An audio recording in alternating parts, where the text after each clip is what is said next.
Rule 131, Presumptions. So, what is presumption? Sa uno ang presumption kuno. A presumption is something the law assumes to be true until it is proven otherwise. So, ang presumption is amayon siya an pag-assume ng balaod na tinuod or gituuhan na ay nan balaod na tinuod until na ma-prove gayud kung ano gayud an tinuod. There are two kinds. First is conclusive presumption. So, this cannot be disproved because the law treats it as final. So, ang conclusive presumption is gituuhan yon siya ng balaod or gitreat yon siya ng balaod as final. Example, tenant and landlord. A tenant cannot deny that the landlord owned their property when the rental started. So, a tenant kuno is dili makadeny na ang landlord amoy tag-iya kung magsugod na ang pagbayad. So, yun siya ni sa example sa conclusive presumption. 2 is disputable presumption. This is assumed to be true but it can be disproved with evidence. So, yan siya is gituuhan na ay natinuod pero pwede da mautro kung may ebidensya na. So, may example. A person is innocent until proven guilty. So, yaon. Kung pa ebidensya ang isa ka tao is gitreat siya na inosente, di ba? Pero kung may ebidensya na makapamatuod na guilty siya, so amin ang paghalaong na prove mabag-o sa sugod gi-prove na agi presumpt na ay na inosente siya until nakuha ng ebidensya na i-prove na guilty siya. So amin ang disputable presumption. Isa ka example. 3 is presumption of death.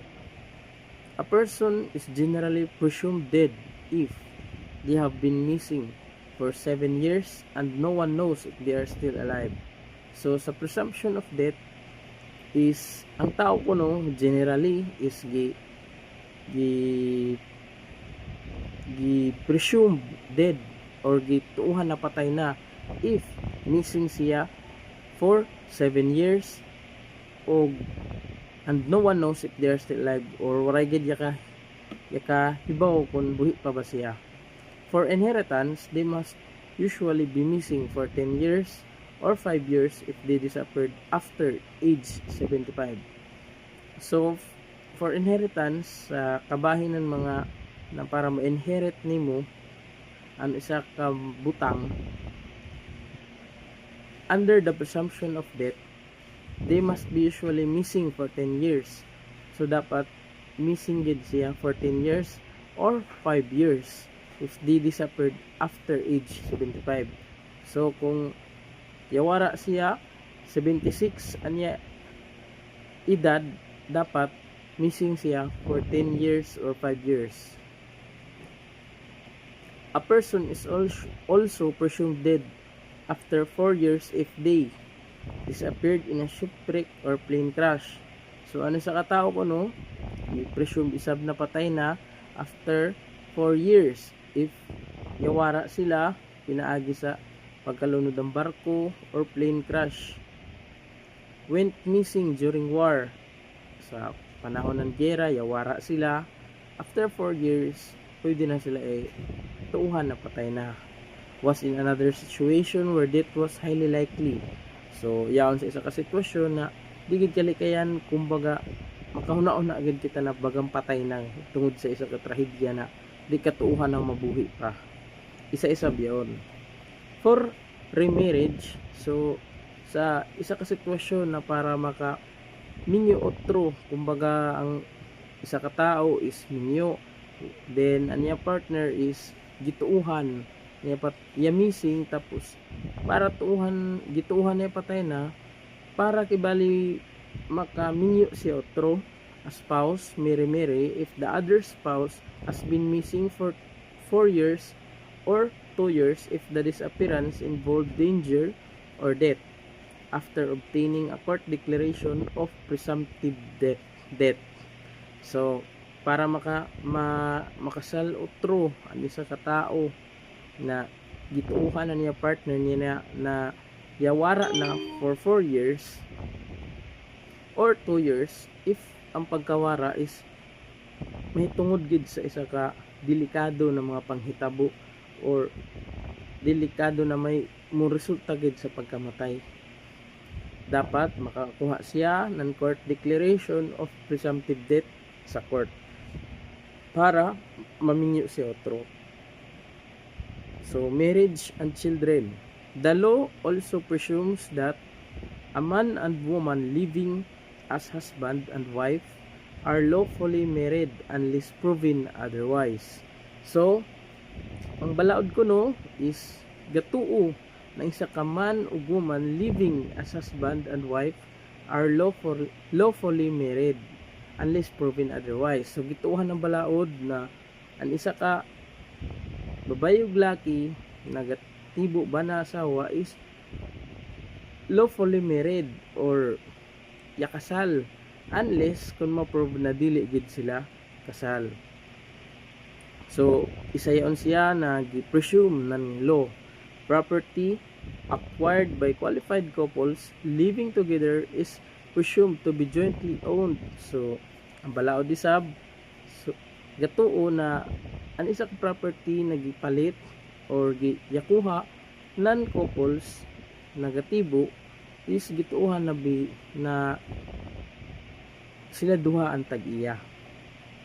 Special rules determine which marriage a child belongs to if the other remarries within 300 days after the first marriage ends. So may special rule which marriage kuno a child belongs to if the mother remarries within 300 days after the first marriage ends. So sa survivorship, if two people die in the same accident and no one knows who died first, the law uses age and sex to determine who is presumed to have survived. So under the survivorship, if two people kuno die in the same accident and no one knows who died first, so kung may duha kuno ka tao na dungan ang nilang kamatayon ug way hibaw kung sino una patay sa ila, ang balaod is gamito ng balaod ang edad ug ang sex to determine who is presumed to have survived. So pinaagi na niyaon is tuuhan ng balaod kung sino ang posibilidad na yaka-survive. But for inheritance cases, the person claiming that one died first must prove it. Otherwise, they are considered to have died at the same time. So, kung sa pinaagi sa pag-inherit ng mga butang, mga kalupaan, yaon na kaso, the person claiming that one died first must prove it. So, kinanglan, ang isa ka tao nag-claim na yapatay ang isa is dapat ma-prove niya. Otherwise, they're considered to have dead at the same time. No presumption of legitimacy or illegitimacy. So, if a child is born more than 300 days after the marriage ended or the spouse is separated, the law does not automatically presume the child is legitimate or illegitimate. So, if a child kuno is born more than 3 days after the marriage ended or the spouse is separated, the law does not automatically presume. So wara ang balaod mo automatic pag presume na ang isa ka child is legitimate or illegitimate. Whoever makes the claim must prove it with evidence. So kung sino kuno ang mag-claim both side, kinanglan may ilang mga ebidensya na para ma-prove gayud. So amo dito, in summary, presumptions are legal assumptions made by the court to make cases easier to decide. Some presumptions are conclusive, meaning they cannot be challenged, while others are disputable, meaning they can be overturned by presenting sufficient evidence. So, ang presumptions, isa yun siya ka legal assumptions na gihimo ng court na para ang mga kaso is mapadali. May iba na mga presumptions na conclusive, meaning dili gayud yon sila mabag-o o dili ma-utro. May iban isab na disputable, pwede palison, pwede pa mautro kung makapakita ka ng ebidensya.